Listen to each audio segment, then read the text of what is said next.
एक चीज बहुत साफ हो गई है, सोनम वांगचुक इसलिए फंसे हुए दिखाई दे रहे हैं कि अब उन्हें यह समझ में आ गया कि सरकार मेरी सुन नहीं रही है। 18-19 दिन उनको बैठे हो गए, सारी रिपोर्ट्स गिरती चली जा रही हैं। 20 तारीख को संसद के लिए मार्च का इन्होंने जो है वो कर रखा है, ऐलान कर रखा है। सवाल ये उठ रहा है कि लोग आ रहे हैं, बड़े बड़े चेहरे इनके साथ जुड़ रहे हैं, आ रहे हैं, समर्थन दे रहे हैं, चले जा रहे हैं, वहां तक ठीक है। लेकिन अब इन्हें भी शायद ये समझ में आ गया है कि जब हम मार्च निकालेंगे तो लोग हमारे साथ मार्च में चलते हुए दिखेंगे नहीं, और अगर मार्च हमारा कमजोर होगा तो पुलिस हम पर बल प्रयोग कर सकती है, हमें निकलने नहीं देगी, और हो सकता है कि फिर वो दृश्य वो दिखाई दे जो कभी कभी, जो अक्सर आंदोलनों में दिखाई दे रहा है। पुलिस को आजकल मौका चाहिए, लाठियां भाजने का, लाठियां चटकाएंगे। अगर लाठियां चटकाएंगे तो जो अभिजीत दीप के 3 घंटा प्रदर्शन में बैठ नहीं पाए वो लाठी खा लेंगे क्या? ये सवाल पैदा हो जाता है, वहां आकर के खड़ा हो जाता है। ये चलेगा कैसे?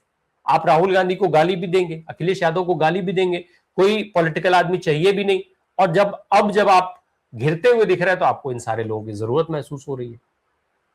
ओम सैनी सर, ये दोनों चीजें एक साथ कैसे चलेंगी? या तो आपको पॉलिटिकल लोग नहीं चाहिए थे तो आप क्लियर रखते, और अगर आप समर्थन मांग रहे हैं तो आप सीधे तौर पे ये कह सकते हैं कि इस देश के सभी दल, सभी लोग हमें समर्थन करें, जिनको भी लगता है कि हम एक सही कॉज के लिए यहां पर अनशन कर रहे हैं या आंदोलन कर रहे हैं।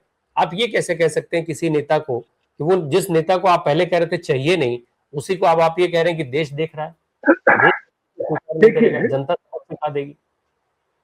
देखिए राम प्रकाश जी, जिस तरीके से 22 लाख स्टूडेंट्स का एक मूवमेंट डेवलप हो रहा था, लोगों में नाराजगियां बढ़ रही थी, और राहुल गांधी इस बीच में नौजवानों के पास में घूमते रहे, चलते रहे, और इसीलिए उन्होंने वो अपना प्रोग्राम भी बनाया कि जो नौजवानों को लेकर के उनका चल रहा है, उनका ये ख्याल था कि सारे हिंदुस्तान के जितने नौजवान हैं और जिनमें भी बदलाव की आग लगी है, बेताब है, समाज बदलना चाहता है, सब कुछ तो सब कूद के पड़ेंगे। तो राहुल गांधी का नेतृत्व परखा हुआ नेतृत्व है।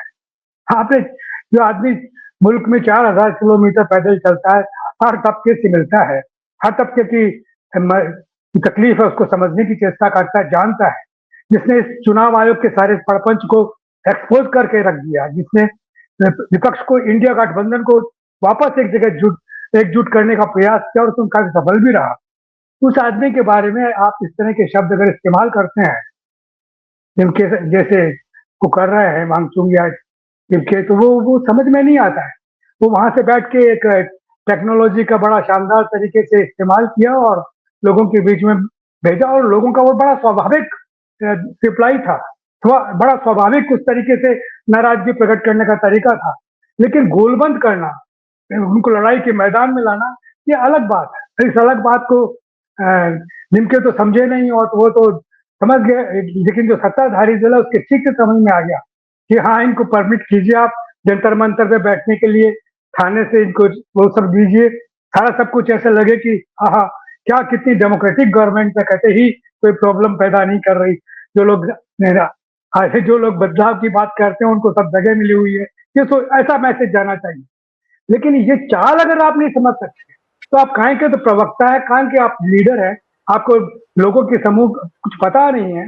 वो जो लोग आत्महत्या कर रहे हैं, जिन लोगों के परिवारों में इसको लेकर के रोष रहा, दुख रहा, उनके बारे में आप जानते नहीं, वो कैसे गोलबंद हो सकते हैं ये आपको पता नहीं। इसमें वांगचुक कूद के आते हैं और वो घोषणा कर देते हैं कि वो आमरण अनशन पे बैठ जाएंगे जब तक प्रधान का इस्तीफा है वो नहीं आएगा तब तक। आपको मालूम है कि इस गवर्नमेंट के साथ में आप मॉरलिटी की बात अगर करें, अगर आप सोचें कि वो सख्त से नैतिकता का, क्योंकि हमारे पास में उदाहरण है किसानों के आंदोलन में जितनी निर्ममता इन्होंने बरती, हमें पता है। और दूसरे जितने भी आंदोलन होते रहे हैं उनको नजरअंदाज करना ये सरकार का चरित्र है, तो डेमोक्रेटिक चरित्र नहीं है। ऐसी स्थिति में ये सब भूलना और ये समझना कि साहब अखिलेश को भी बुला दीजिए, स्टालिन को भी बुला दीजिए, और उधर से महाराष्ट्र से जो नेता है उनको भी बुला दीजिए, तो ये संभव नहीं है। आप होते कौन है बुलाने वाले? आपने किया क्या है ऐसा? आपने अगर खुद ही अपने आप को सुसाइडल मोड में ला दिया तो वो तो सत्ता की चाल है जिसके आप शिकार हो रहे हैं। आपको बचना चाहिए था, आपको सब एकत्रित कर रहे हैं। अब भी कुछ नहीं बिगड़ा है, अब भी अपने आप को कहें कि साहब इंडिया गठबंधन का जो ये नौजवानों के लिए जो आंदोलन प्रारंभ हुआ है, और राहुल गांधी जिसे राजनीति से परे रखते हुए पूरी तरीके से नौजवानों का और छात्रों का आंदोलन रखना चाहते हैं, उसके साथ में हम जुड़ के चलेंगे। ये बात कही, और आप डिसाइड ना करें कि कौन लीड करेगा। आप नहीं कर सकते लीड। आपने आमरण अनशन केस का मतलब आप लीड करेंगे, ये थोड़े हो रहा है। आपने बोस्टन से वो एक पार्टी बना करके पेश कर दी, उसको एक्सेप्ट कर लिया जाए, ये थोड़े हो रहा है। यहाँ बनी हुई पार्टियां हैं, उनके अपना योगदान है, उनका अपना इतिहास है, उनके अच्छे बुरे का सामान्य जन को पता है। ऐसी स्थिति में आप आगे बढ़ के और पता नहीं क्या क्या बोल रहे हैं, ये तो एक दुस्साहस है वास्तविकता की। और ये वास्तविकता इसके लिए बड़ी परेशान करने वाली है। इनके साथ में जो गुजरेगी, अगर लोगों ने कुछ किया नहीं तो सचमुच में बहुत बुरा होगा। जी जी। जो जो ये पूरा आंदोलन शुरू हुआ था पेपर लीक के बाद से, शुरुआत जो हुई थी उसमें पहले ये कहा गया था इस देश में सत्ता परिवर्तन होना जरूरी है, प्रधानमंत्री की कुर्सी नरेंद्र मोदी को छोड़ देनी चाहिए, ये तमाम कमियों के साथ आंदोलन की शुरुआत हुई थी। फिर उसके बाद एकदम से एक आंदोलन पनपता है, सीजेआई साहब एक शब्द का जिक्र करते हैं, कॉकरोच, फिर एक पार्टी बनती है। वो हम सबने वो पूरी मुहिम को देखा है, और फिर पूरा मोमेंटम शिफ्ट कर दिया जाता है धर्मेंद्र प्रधान के इस्तीफे पर। नरेंद्र मोदी इस पूरे प्रकरण से बाहर हो जाते हैं, और उसके बाद यह सरकार सुप्रीम कोर्ट के अंदर जाकर के बाकायदा बताती है कि अब पेपर लीक की मॉनिटरिंग नरेंद्र मोदी कर रहे हैं। उसके सवाल वहां पर यह था कि नरेंद्र मोदी तब कहां थे? क्या जब पेपर लीक हो रहा था, इसके पहले भी नीट का पेपर लीक हुआ, तब भी यही शिक्षा मंत्री था, दोबारा पेपर लीक हुआ तब भी वही व्यक्ति शिक्षा मंत्रालय संभाल रहा है, और कोर्ट के अंदर यह कहा जा रहा है कि नरेंद्र मोदी अब जब री एग्जाम होना है उसको मॉनिटर कर रहे हैं। पहले मोदी जी क्या मॉनिटर कर रहे थे?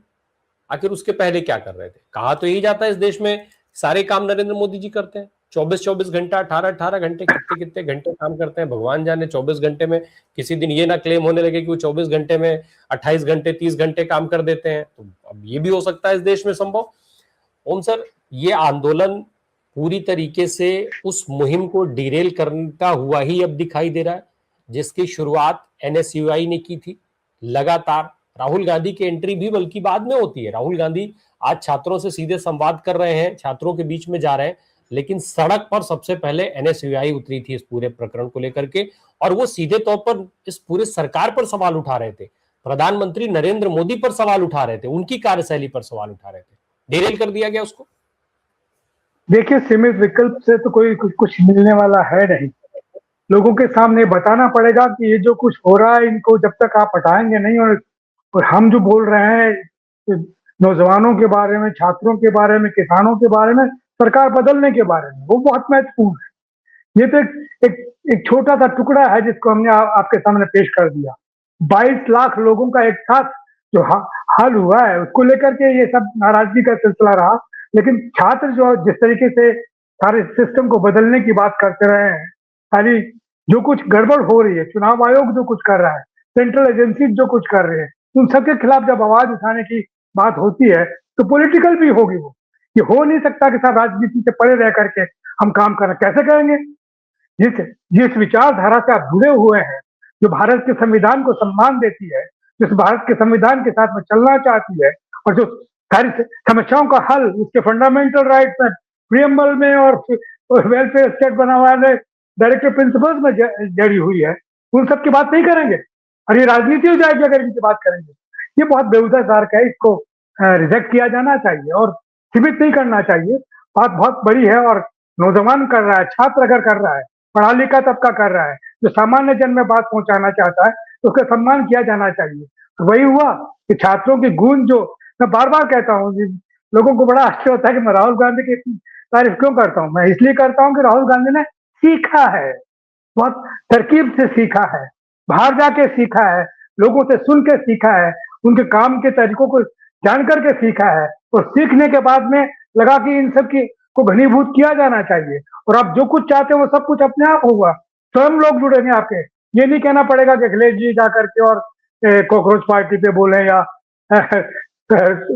स्टालिन जाकर के बोले, या तेजस्वी जाकर के बोले, या राहुल गांधी बोले। क्यों बोले? आपके पास तो विजन ही नहीं है। आप एकमात्र जो नारा लेके बैठे हुए हैं कि प्रधानमंत्री इस्तीफा दे, मोदी की चर्चा नहीं, मोदी गायब हो गए। और जिन सब बात जो मंत्रिमंडल का या जो सरकार का मुखिया है, अगर वो तो गौण हो गया और ये शिक्षा मंत्री आपके सर धार गायब बनी कहाँ हुई है? है जिसका कोई वो तो जाके वो 6 और 2 8 बता रहे हैं, 1 और 1 11 बता रहे हैं, गायब कहाँ है? वही वो जो कुछ कर रहे हैं वो निरर्थक कर रहे हैं, जो वास्तव में जनमानस के बीच में होना चाहिए, जैसा होना चाहिए उसकी उसकी बात कर नहीं रहे।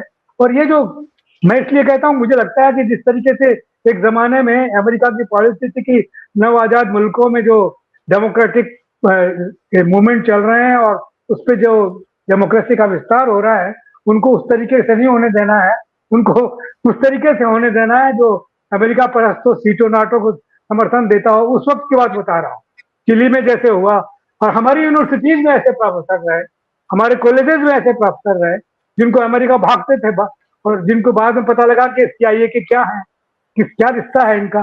तो वही सारा सिलसिला दोबारा यहाँ पर होने लगा है।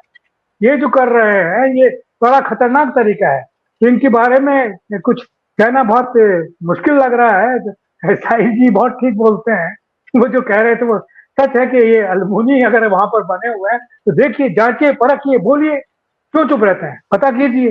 अगर आपके पास में सबूत नहीं है, कुछ डॉक्यूमेंट नहीं है तो बात अलग है, लेकिन अगर है तो उसकी चर्चा कीजिए ना, कि देश हमारा भी है, सबका ही है।